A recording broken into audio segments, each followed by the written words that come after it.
brand new Mercedes GLC is stunning both inside and out. However, there are a couple of very strange design solutions, specifically in the interior and the rear end. So let's jump in and check out some of the spec and tech of the GLC, discuss this new design before we take it for a drive.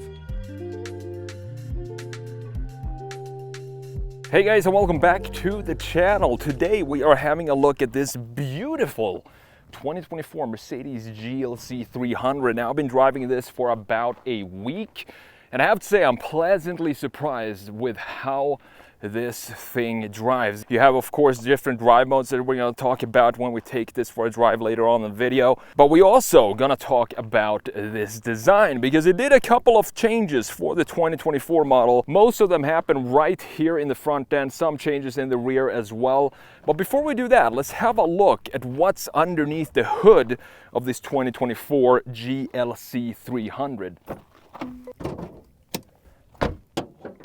Underneath the hood, we do have a 2-liter 4-cylinder turbocharged engine putting out 255 horsepower. Might not sound a crazy amount of power in this, but you're going to see when we take this for a drive, it does feel very lively. 295 pound-feet of torque connected to a 9-speed auto. You have 4-matic all-wheel drive. 0 to 60 takes about 6.2 seconds. Fuel economy comes in at 23 city, 31 highway, and the price for this one, as this one is spec'd, is around $66,000.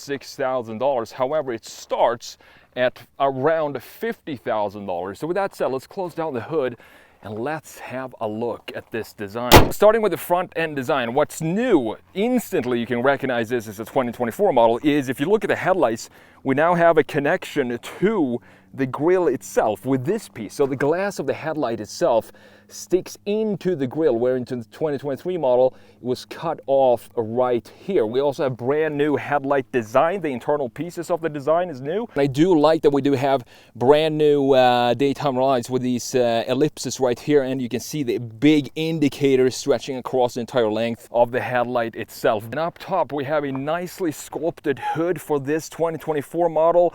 We have a nice line cutting right here from the A-pillar coming down into, and have a look at this, we do have a connection to the front end with this corner in the grille. The grille itself looks sort of similar to what we had before. We have an absolutely massive Mercedes logo in the front end. Behind here you have the radar for the cruise control. We also have the 360 camera in this specific GLC. You have the front end camera right here. These trim pieces right here with the chrome, not so sure about this, but I do like that we have the small little Mercedes stars all over this grille. I definitely prefer the AMG grille where you have the vertical slots like this. It just looks better in my opinion. Further down, we do have some intake. Looks like we have some intakes on the side, but those are actually just vents. They still have some functionality to it because, as you can see, the air kind of flows through here, which is nice to have a little bit of functionality in here. However, we do have an open intake at the bottom, and the entire grille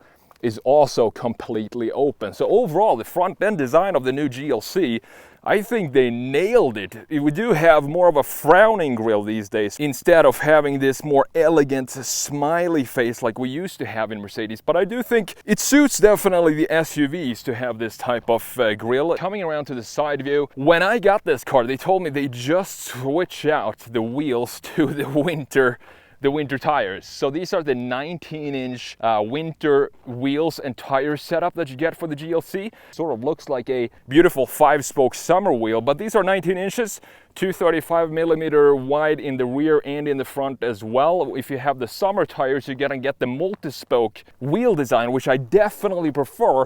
And those are also 20 inches. But having a look at this overall design, we have a simple 5-spoke design. This being the AMG package on this GLC. We do have AMG stamped into the wheel itself, looking very cool. And as I've said before, I definitely think that Mercedes is one of these companies that does wheel design the best right now in the car business. Now, looking at these proportions, I really like how this looks. As I've said so many times before, we have the coupe version of this, which I think in this case for the GLC looks pretty nice as well, but it's just about the proportions. We have the big mass in the rear. If you have the coupe, it kind of cuts off a lot of this mass in the rear, making it feel a little bit more front heavy. But I definitely prefer to have the normal SUV SUV and not the SUV coupe. And in addition to that, we do have some new styling on the side with this very sharp line in the shoulder line, cutting from the very corner of the headlight, going in here and then fades completely in the door. There is no line in the middle, but then it comes back right here as strong as it is in the front end.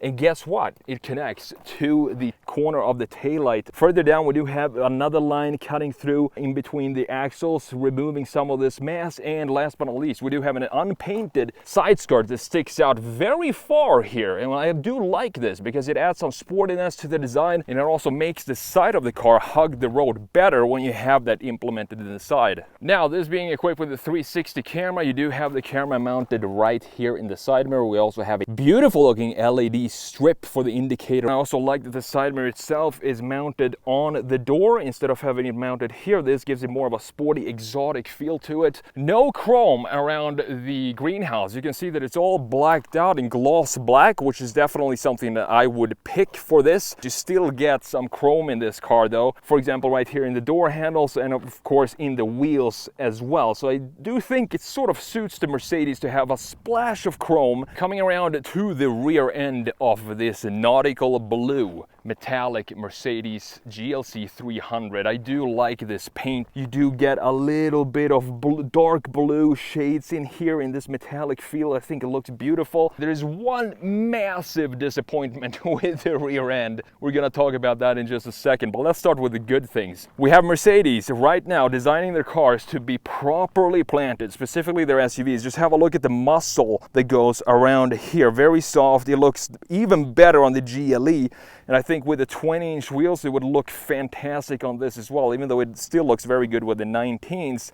Mercedes has this, something that BMW used to be masters at doing, specifically with the X5 4.6 and the 4.8. It just makes their SUVs feel like they're squatting like a sumo wrestler ready to pounce. And I do think we do have some of that here as well, because it just looks beefy in the rear end. We have new taillights for 2024 with some new inside pieces. For example, these very juicy LED right here coming back in the middle as well. You have the indicator right here, everything full LED, of course. One thing I would like to change here in the rear is this. I want to have the wiper be hidden underneath here. This is a $66,000 car as this one is spec'd. I would much rather have a slightly larger spoiler up top so we can hide this piece under there and have everything cleaned out. We have a nice line at the bottom. You can see how this line, even though this is fake, it's not functional vent up here, but we do have a line that houses it, cuts into the bumper and then cuts into the trunk. Now, as we move further down, we do have dual exhaust pipes. Or do we? Because if we look closer here, this is just ridiculous. I don't understand why car companies does this. So you have clearly two pipes. It's supposed to be two pipes, but if we look closer here, it's all covered up. There is no holes here. There is no exhaust. The exhaust pipes are somewhere under there. So I don't understand why they would just not open this up and just have a pipe sit in there. But it looks good, I admit that. And it also has a nicely sculpted diffuser in the middle. So let's open up the trunk and let's check out the trunk space that you get in the GLC 300. You do get plenty of space here. You have this privacy shield, and if you want to fold the seats, you can do that automatically with these buttons right here. Plenty of space, and this is all the space that I personally would ever need for a car. You do have some more storage on the side, some hangers and stuff like that. And should you need more space, all you gotta do is just hit this button and it will fold down the front seats. Let's close this back up and let's jump in and have a look at the interior. I sort of like the interior here. It feels like Mercedes put a lot of effort into this interior. However, I did a review on this when it first came out on my second channel, talking about the interior infotainment screen, and we're gonna have a look at that right now and things that I would like to change in the interior of the GLC 300. Jumping into the 2024 GLC 300, this is an overview of what this beautiful interior looks like. I definitely like this, the attention to detail that we have here. It feels Mercedes. I mean, just have a look at the door, for example. All the different materials that we have here. We also have a big, this is the door handle. So you grab the entire thing, which covers up the controls for the windows and also the controls for the side mirror adjustment. It's a very fat door handle for a car this size, but I do like that we have a different texture on top here and also different textures for this. This is of course the Mercedes traditional seat controls. So if you move this forward, you can move the seats back and forth and adjust whatever you want. Here you have the heated seat control. This one does not come with a cooled seat setting.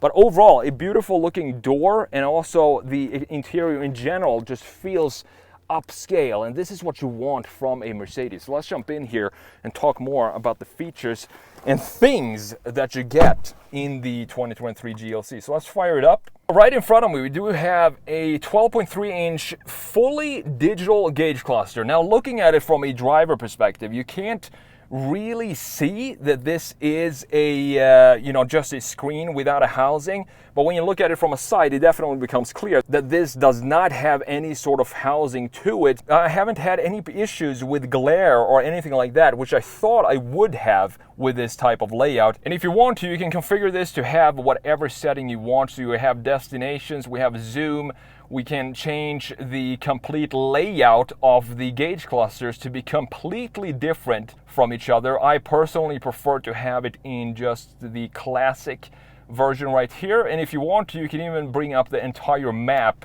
to take up pretty much the entire screen. I do like this infotainment screen. However, I do wish that we did have a small little hat for it. It just looks nicer that way. Moving up top here, we do have these vents. This is what I'm talking about when I want to have some more design features into car interiors today. This is exactly what I want to see.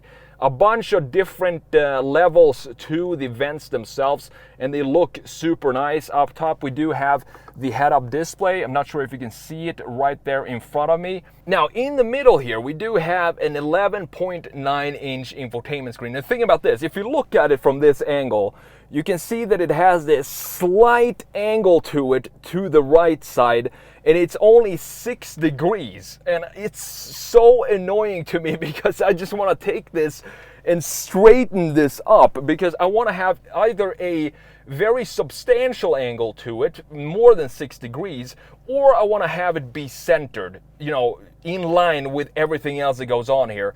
But just having it be in this slight angle, it feels like something is off with the interior. That's probably just me, but still, that's one detail that I would like to change on the interior of this Mercedes. But as you can see, we don't have any physical buttons for the climate control settings. However, we do have this section down here that is always going to be static. So you can change the temperature right here, and you can also change the fan speed by tapping the side buttons right next to this. So it works relatively well. It's not that hard to figure out, but I still would like to have some sort of dials, because it's so much easier to control that when you're out driving. Instead of having to look down, you can feel your way to what it is you're adjusting. And you also have the camera settings, which is extremely cool. You have all this 360 view for this specific Mercedes. You can see just how detailed everything is a super high resolution, and it gives it sort of this shield around the Mercedes, so looking super crisp and nice. You can pick whatever cameras you want here, the front, the side, the rear, and so on, making it pretty much impossible to crash into something. You also have the different drive modes here. So you have Eco, you have Comfort, and you have Sport or Individual, so you can make your own drive settings if you want to. And I do love the graphics that we have in here, looking very clean and nice. I've pretty much had it in Comfort this entire week when I had it driving around, just using it as a daily driver, and it is so comfortable to drive this, even if you have it in Sport, and even if you decide to use these pedals, which we're going to talk more about in a second. And in addition to all the buttons that we have down here, you also have the buttons for the radio, so the volume control. You can adjust that right here, or you can adjust that on the steering wheel as well. I do like the design, the waterfall shape that we have, and this sort of carbon fiber looking material up top. Different materials here than we have here with the orange brown stitching, and then another material coming down, sweeping the entire center console. If we open this up, you're going to see that we have 2 cup holders here. We have the wireless charging. Deep inside this cave, you have 2 USB-C slots, and this is what the key looks like. Again, just a heavy feel to this key, And you also have this gorgeous chamfer going around it with the Mercedes logo in the middle for locking and unlocking down here. But let's close this back up because I do like when we have the continuous flow of this area. Further back, you do have an armrest with some pretty decent storage down here. You have two more USB-Cs. You have a tray that you can slide back and forth, and you have a very deep compartment further down as well. So nicely done with the storage in the armrest. These seats, I think they look great. They just look beautiful. One detail that I would like to change is this area. I'm not entirely sure what this hard plastic piece is, but I don't like how it seems to strangle the seat. It looks not as well integrated as everything else on the seat itself. And of course, these seats are power adjustable by all the controls that I showed you in the door. Looking up top, you do have an absolutely huge sunroof. So you just slide your finger like this, and it's going to open all the way back there. Not something I would like to do right now, so I'm going to close this back up. Now Mercedes has this, I think they really like to design all sorts of wheels, not just the exterior wheel designs on their cars. Here you can see what the summer wheels looks like, by the way, with this multi-spoke 20-inch. Just looks so good. They also do very well with their steering wheel. So this is a great looking steering wheel. Let's pop it back into my classic setting for the gauges, and look at the center here, completely round with the Mercedes logo. You have these touch buttons. This is how you adjust different settings here. You have the controls for the cruise control setting on the left side, and also on this spoke you have the controls for the gauge cluster, and you have the volume button and the voice commands on the right side of the steering wheel. I would like to see these pedals maybe be a little bit bigger than what we have in this case, even though I do like the feel of it because we have these indents on the back side, so it feels good to just keep your hand here as you're shifting this car, this 9-speed automatic. Overall, I think Mercedes has done a great job with this interior, even though this is completely digital. One of the best integrations of just an iPad on the dash is this gauge cluster, because we have a nice radius to it. We have different materials and not just a black screen square that sits on the dash. You have the start button right here with the automatic shut-off for the engine right underneath it. I always turn this off. You have the gear selector right here. So this is how you put it in drive. Putting it in reverse is going to pop up the 360 camera. You can see that here with the reverse camera, and of course this comes with the trajectory lines and an extremely crisp and high resolution camera. And on the left side of the steering wheel you do have the stock for the wipers and the indicators. Coming around to the back seat, and this is what it looks like. Pretty nice. I do like the blue with the almost sand-like color that we have on the seats. It gives me beach vibes. You have the heated seat controls in the same locations we have in the front end. There is a lot of space back here because you can see just how much is carved out of the front seats. Me being 6'1", this is my driving position. I also have plenty of headroom, as you can see. Further down, we do have two USBs at the very bottom and two of these beautiful vents back here as well, with a small little storage shelf in the middle. And if we fold down this center armrest, this is pretty interesting. You don't have any cup holders here. You have cup holders in the doors, but if you pop this out, this looks to be like slots for your phones. I guess you can have your phones just standing up here if you want to.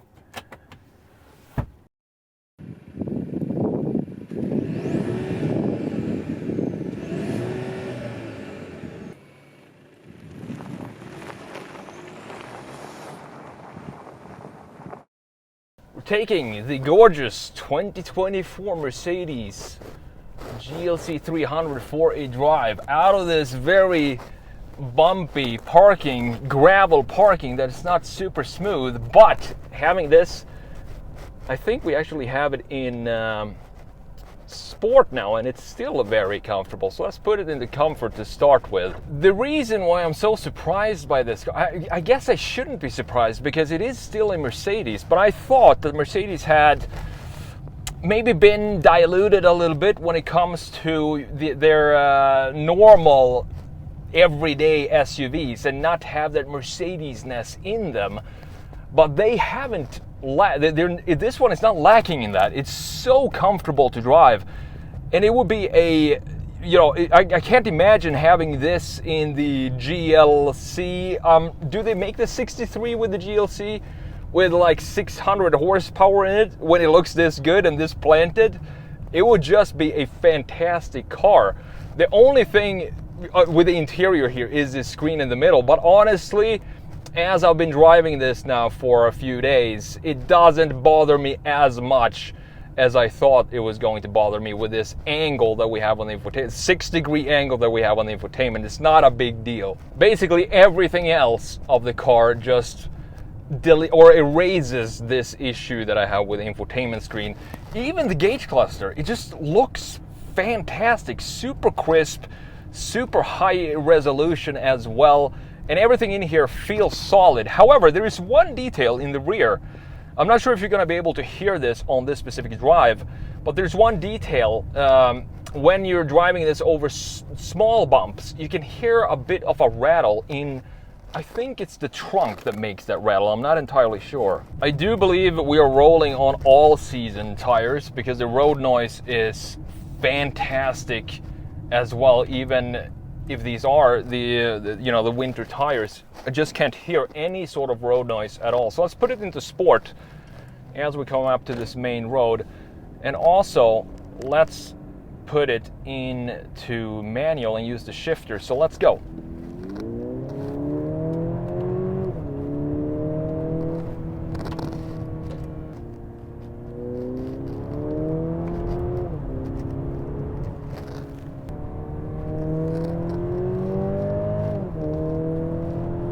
So this 9-speed automatic is just a joy to use in manual. Even if it is just a small SUV, it's still a very, very fun car to drive. And this, again, I can't imagine how much fun the AMG versions of the new GLC is if this one with 255 horsepower feels this nice. So you do have a mild hybrid in this, and you can actually feel that because you have a nice torque curve in this. It goes from low revs and it keeps the power on up until the red line, and the handling itself feels very nice as well. It feels like it doesn't have a lot of body roll in it. I wouldn't say it feels like a sports car, but it definitely feels like a sporty SUV. Alright, so there's nobody behind me and there's nobody in front of me. Let's stop right here. Let's do a quick 0 to 60 from a standstill in sport and in manual. Let's go.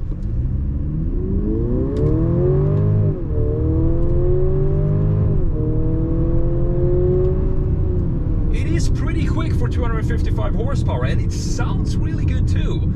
I think Mercedes has done a fantastic job with the new GLC because it has two sort of different personalities. You have the very Mercedes-ish personality, which is all the comfort and the smoothness. It feels like you're driving on a cloud.